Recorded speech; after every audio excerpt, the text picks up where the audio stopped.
Y ahora pues vamos a tener la lectura de la palabra del Señor en las Lamentaciones de Jeremías, del capítulo 4. Hemos estado pues unas semanas, 3 semanas, en el capítulo 3. Ya pues estuvimos considerando pues el porqué, la razón de esta extensión, 66 capítulos, 66 versículos. Ahora pues vamos a leer este versículo, este capítulo. Tiene 22 versículos también. Dice así pues la palabra del Señor. ¿Cómo se ha ennegrecido el oro? ¿Cómo el buen oro ha perdido su brillo? Las piedras del santuario están esparcidas por las encrucijadas de todas las calles. Los hijos de Sión, preciados y estimados más que el oro puro, son tenidos por vasijas de barro, obra de manos de alfarero. Aún los chacales dan la teta y amamantan a sus cachorros. La hija de mi pueblo es cruel, como las avestruces en el desierto. La lengua del niño de pecho se pegó a su paladar por la sed. Los pequeñuelos pidieron pan y no hubo quien lo repartiese. Los que comían delicadamente fueron asolados en las calles. Los que se criaron entre púrpura se abrazaron a los estercoleros, porque se aumentó la iniquidad de la hija de mi pueblo más que el pecado de Sodoma, que fue destruida en un momento sin que acamparan contra ellas compañías.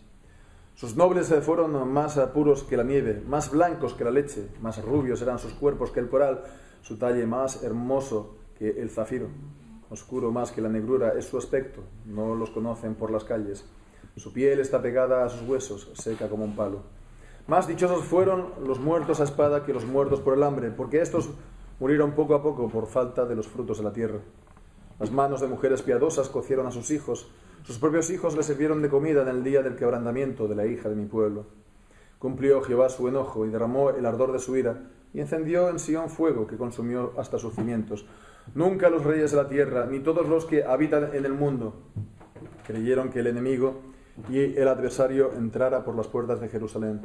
Es por causa de los pecados de sus profetas y las maldades de sus sacerdotes quienes derramaron en medio de ella la sangre de los justos. Titubearon como ciegos en las calles, fueron contaminados con sangre, de modo que no pudiesen tocarse sus vestiduras. Apartaos, inmundo, les gritaban, apartaos, apartaos, no toquéis. Huyeron y fueron dispersados.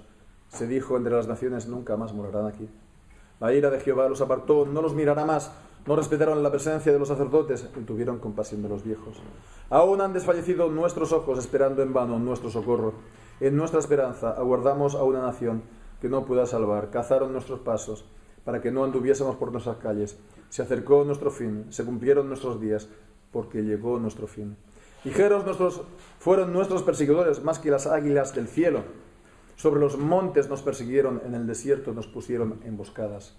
El aliento de nuestras vidas, el ungido de Jehová, de quien habíamos dicho, a su sombra tendremos vida, entre las naciones, fue apresado en sus lazos.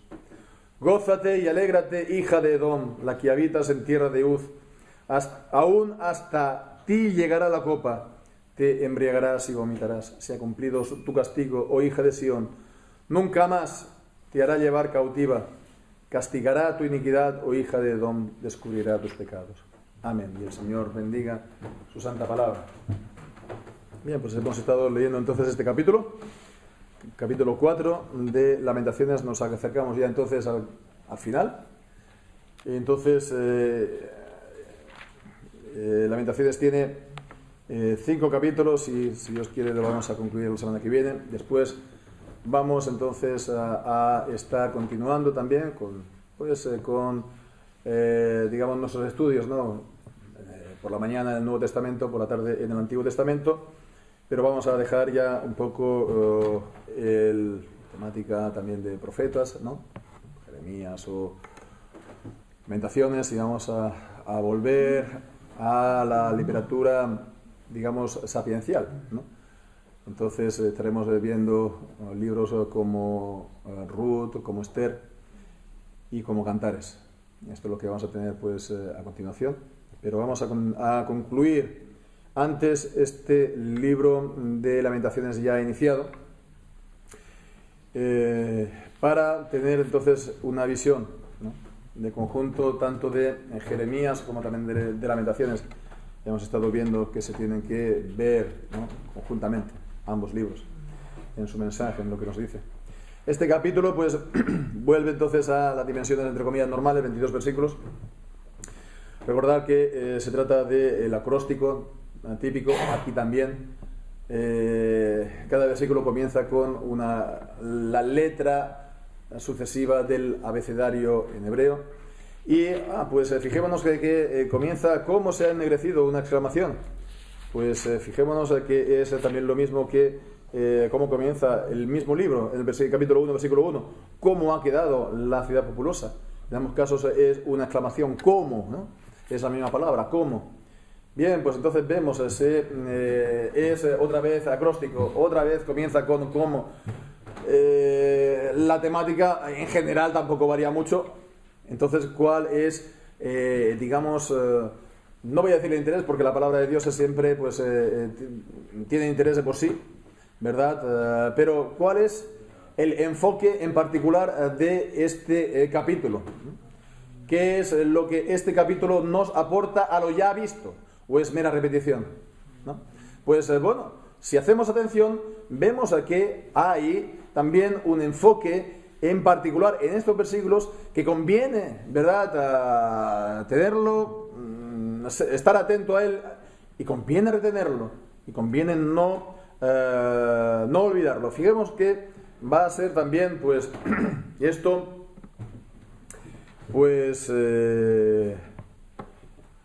nos va a dar, pues, una enseñanza y, digamos, unas ideas, un enfoque a guardar, a retener. Ya para empezar podemos considerar a grandes rasgos las grandes secciones en cuanto a contenido de este capítulo. La primera pues se alcanzaría hasta el versículo 11. Hasta el versículo 11.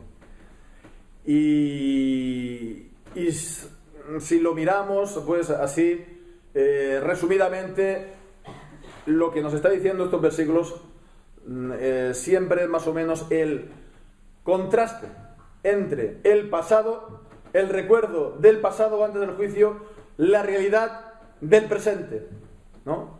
El pasado que era bueno, que era lujo, que era prosperidad, que era bien, que era abundancia, el presente que es desolación. ¿Cómo se ha ennegrecido el oro? Como el buen oro ha perdido su brillo. Y dice, las piedras del santuario están esparcidas por las encrucijadas de todas las calles. Se ha ennegrecido el oro, antes estaba reluciente. ¿Cómo ha perdido su brillo? ¿No? ¿De qué oro se está refiriendo? Vemos que está hablando de las piedras del santuario. ¿Son las piedras del templo? Fijémonos lo que nos dice el versículo 2. Los hijos del Sión, preciados y estimados más que el oro puro. ¿Cómo son tenidos por vasijas de barro, obras de manos de alfarero? Entonces vemos que aquí podemos ver en el versículo 1 también una alusión ¿a qué? A los mismos israelitas, a los mismos miembros del pueblo de Dios. El templo de Jerusalén también simbolizaba el templo de Dios, el templo hecho de manos por los hombres, el templo físico, el edificio, simboliza también y representa el templo no hecho de manos, el templo del Señor. Y en el templo del Señor los creyentes, ¿nos acordamos? Son piedras vivas. En 1 de Pedro, capítulo 2. Son piedras vivas.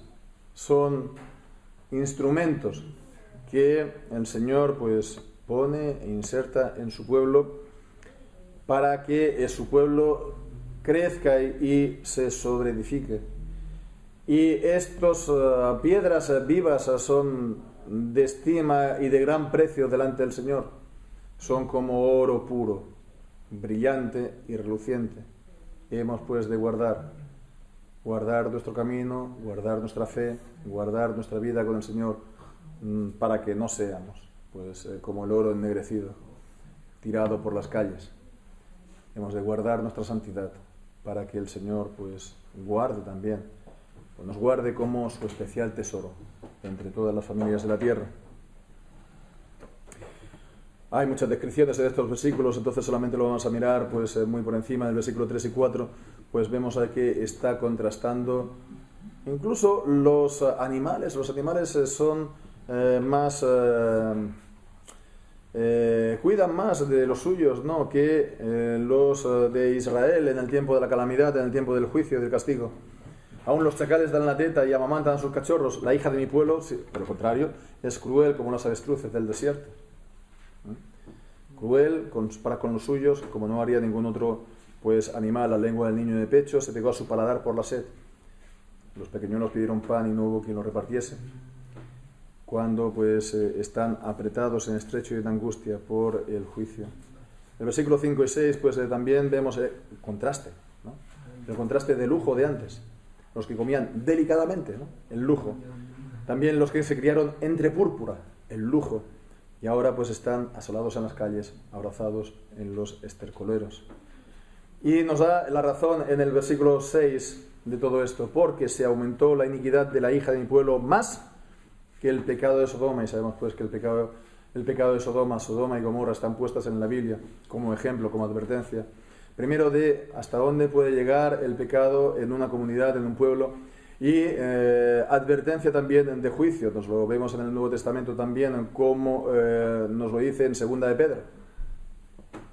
Fueron puestas como advertencia de lo que va a ocurrir al mundo si el mundo pues se obstina en el pecado y se obstina también en el pecado en particular de Sodoma. Bien, pues vemos también el versículo 7 y 8. Es interesante la palabra, la expresión sus nobles.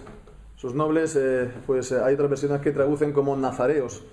Nazareos en el sentido pues de personas consagradas. De ahí la idea de distinguidos. Entonces vemos sus nobles, personas consagradas, distinguidas, que antes fueron más puros que la nieve, más blancos que la leche, más rubios que el coral, su talle más hermoso que el zafiro. Pues lo mismo, el contraste entre el antes y el ahora, antes del juicio y el después.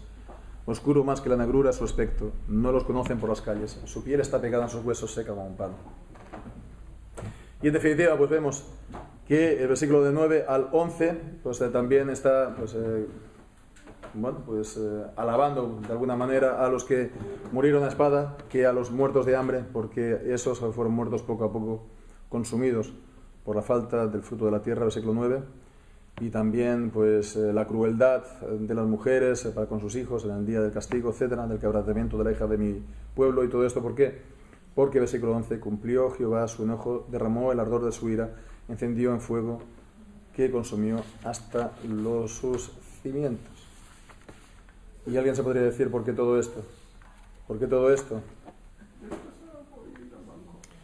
¿Por qué todo esto? Pues el juicio no viene sin más, el juicio no viene sin razón, el juicio no viene pues sin causa. Ya lo dice pues el libro de Job, ¿no? El castigo no viene pues como centellas, como chispas por el aire, sin más.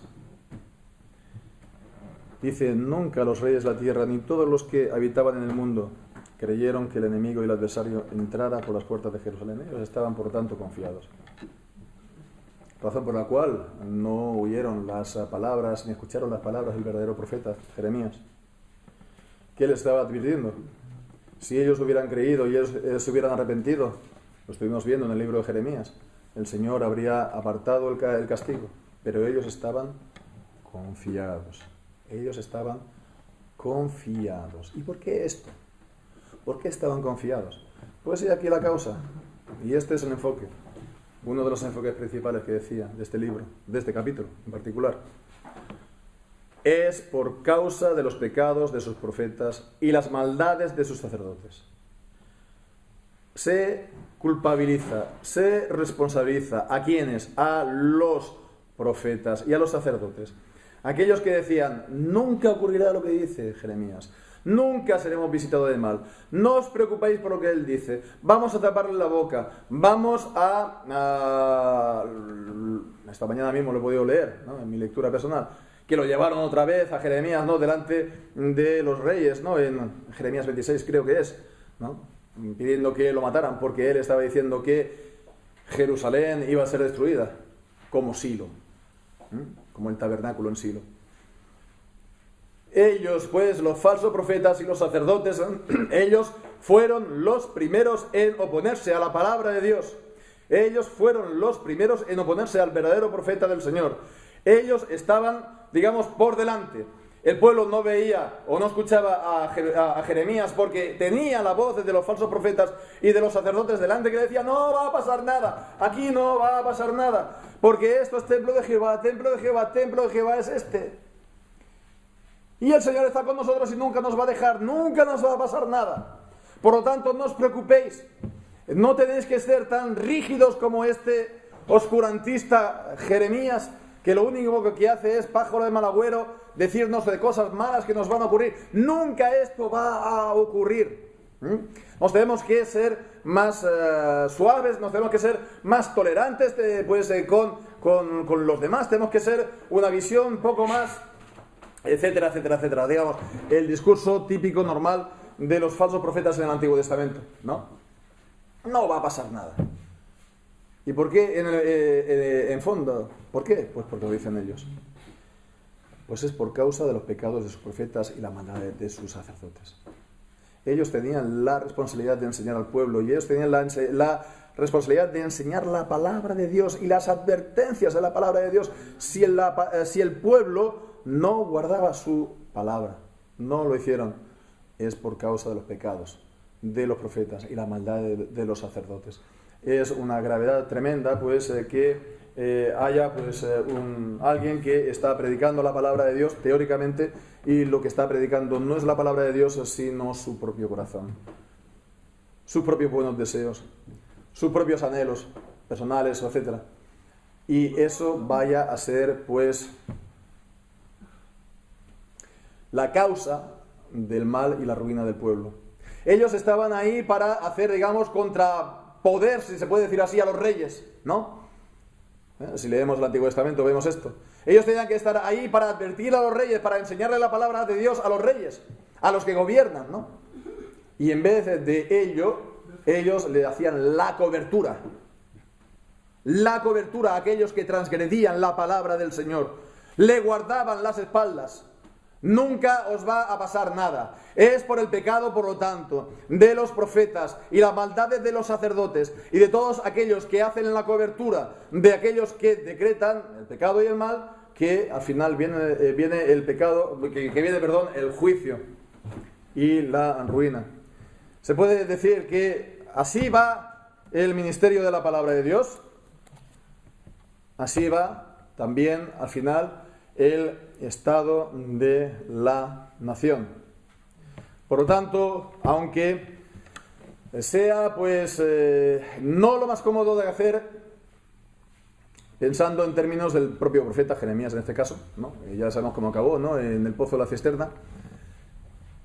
Aunque no sea el mensaje más agradable que la gente, pues, quiere escuchar, le quiere escuchar más bien las ideas del amor universal a todo el mundo, ¿no? Ama bien y no mires a quién, ¿no? En vez de estar, pues, dando el mensaje de que hay que hacer caso a lo que Dios nos dice en su palabra, en su santa ley, y arrepentirse de los pecados, creer en el Señor y de poner la enemistad y de poner, pues, la arrogancia de pensar que no va a pasar nada. Fijémonos que fue para el mal de ellos. Ellos también, dicen, derramaron en medio de ella la sangre de los justos. Se sumaron, pues, en vez de taponar y en vez de contener la maldad, ¿no? Los reyes, Manasés, por ejemplo, era el que inundó las calles de Jerusalén de sangre inocente. Bueno, pues ellos también. Porque tú no denuncias el pecado de nadie, tú no denuncias los pecados de los gobernantes, tú estás a ellos, pues, digamos, haciéndole de palmero, ¿no? Y le estás haciendo, digamos, de coríceo, ¿no? Le estás haciendo, pues, de protector, de guardaespaldas, ¿no? Bueno, pues al final vas a acabar derramando sangre de justos como ellos, vas a estar no solamente siendo partícipes, sino practicando los mismos pecados que ellos. Y fijémonos entonces, si ellos pensaban que de esa manera iban a ser populares, ¿no?, en medio del pueblo, pues al final es todo lo contrario. Vemos que el pueblo pues el pueblo al final los reconoce y se aparta de ellos. Versículo 15. Apartaos, inmundo, les gritaban. Apartaos, apartaos, no toquéis. Ellos pues fueron denunciados incluso por el mismo pueblo como inmundos, como impuros. Bueno, pues esto es uno de los puntos importantes tal vez a retener de este pasaje, como también pues la búsqueda en vano de la ayuda, es decir, la ayuda fuera de Dios. Digamos, buscar en medio del juicio otras ayudas para evitar el juicio, otras ayudas humanas. Nos acordamos cuando leíamos el libro de Jeremías, cómo el pueblo, pues, estando cercado por Nabucodonosor, miraba a Egipto y enviaba mensajeros a Egipto. ¿Para qué? Para que vinieran los egipcios a librarlos. Bueno, pues todo eso sería en vano, versículo 17.